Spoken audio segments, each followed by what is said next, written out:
I've been procrastinating on this for a while now. It's been over a week. It's been too long. Um, yeah, this is my review of the new Gorillaz album, The Mountain. Gorillaz, uh, historically my favorite band. Got this right here, one of my favorite albums of all time. Fronted by singer, songwriter, multi-instrumentalist, producer Damon Albarn, and uh, comic book artist Jamie Hewlett. Although calling him a comic book artist doesn't really do it justice. He's been in the industry for like 20 years at this point. This has been his main project. Gorillaz are a virtual band of sorts. Uh, all the characters are fictional, essentially. I'm sure most people know that already, but the singer, 2D, is based directly off of Damon. There's the guitarist Noodle, the drummer Russell Hobbs, and then the bassist Murdoch Nichols, who is supposed to be the stereotypical like evil demonic rock guy or whatever, like, you know, based off the stereotypes of Ozzy Osbourne, those kind of people.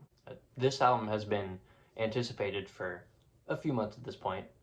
Their last album in 2023, Cracker Island, was a little disappointing. It wasn't like horrible by any means, but it wasn't great. It was a lot of very generic sounding modern pop.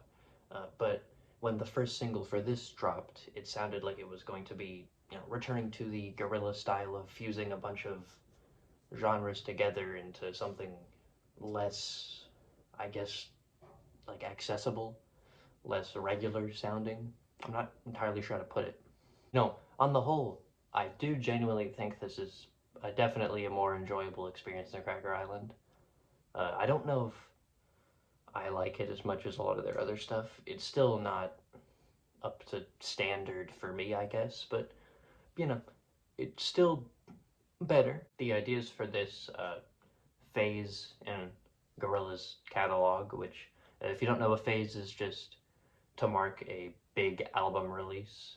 Uh, the self-titled was a phase, Demon Days was a phase, Plastic Beach was a phase. This is the 8th main phase. It's based largely off of Damon's trip to Turkmenistan, I believe, but a lot of the musical influences and artistic ideas come from a lot of like Indian media as well. The lead single that I mentioned prior was The Happy Dictator.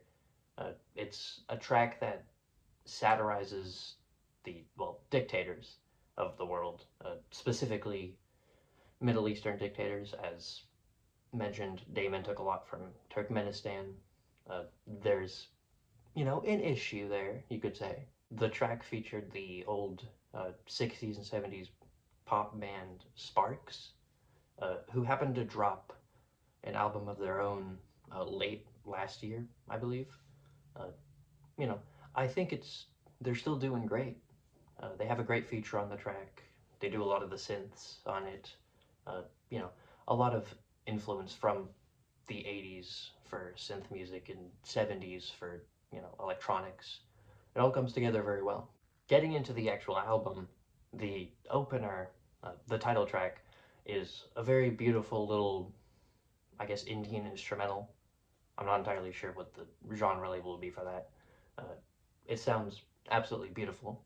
The strings and the horns all come together very nicely. It's gorgeous. Dennis Hopper appears as a feature near the end of the track, mostly just saying the name of the track, but they also splice in some sound clips from his feature on Demon Days, Fire Coming Out of the Monkey's Head, where he gave a spoken word story about, well, a mountain. The Moon Cave, my favorite song, probably by far, is a really nice synth track, similarly to The Happy Dictator, but it seems to take a lot more from the 2018 Gorillaz album, The Now Now, which was, you know, a very personal album, much more, you know, poppy, radio synth kind of stuff. Damon on the track describes a beautiful little serene cave in a jungle. The video takes inspiration from the Jungle Book directly. He says there's like a pond in there, you can wash away your perfume. Kind of, to me, seems like a metaphor for washing away maybe your sins or your worries in life. Black Thought has a verse of his own, a rap verse, where he's kind of, you know, talking about taking in the sights, mentions some religious ideas. There's a bit of gloating in there. The next couple tracks are The Hardest Thing and Orange County. I think The Hardest Thing maybe could have, been cut apart a bit and put into the start of Orange County, maybe like just an album version of Orange County. I think they're both good songs. You know, I think The Hardest Thing has like a really nice build up to it. I really like the horn section near the end. Reminded me a lot of what was it? Carry That Weight from Abbey Road, the Beatles album. I mean, you know that, but you know what I mean.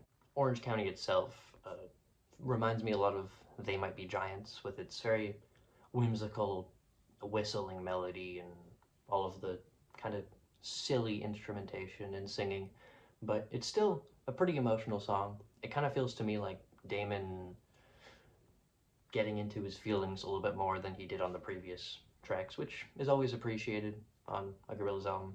You don't usually get Damon just kind of speaking from the heart. It's usually in character, so it's very nice. God of Lying has a feature from the band Idols, which are a band that I've heard a few songs from. I think I listened to their album from 2024. I'm not a huge fan, but I think they're actually pretty good for what they do. Obviously, Idols are a little ridiculous sometimes, a bit zany, but I feel like they balance it really well on this track with the kind of weird, freakish progression of the chords throughout the song.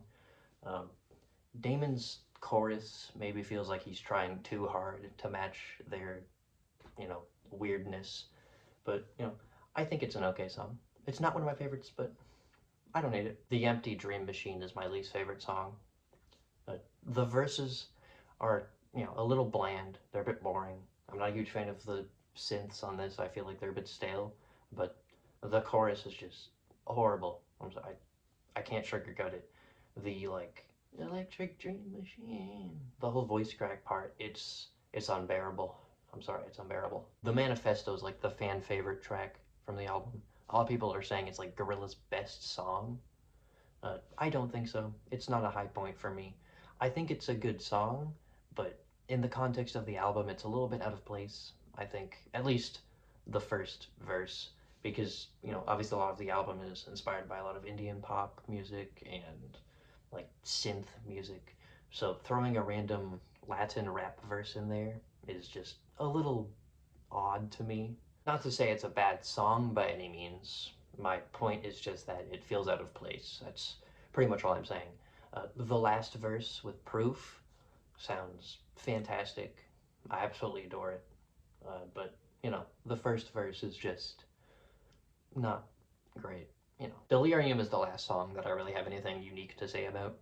It features Marky Smith of The Fall fame, very influential post-punk musician and singer. Damon has taken a lot of inspiration from him. He's even had him on a song before. He did some spoken word stuff on Glitter Freeze from Plastic Beach. I feel like this song has a lot of the same vibe as that, but maybe less aggressively, electronically loud, I guess, because Glitter Freeze was very in your face.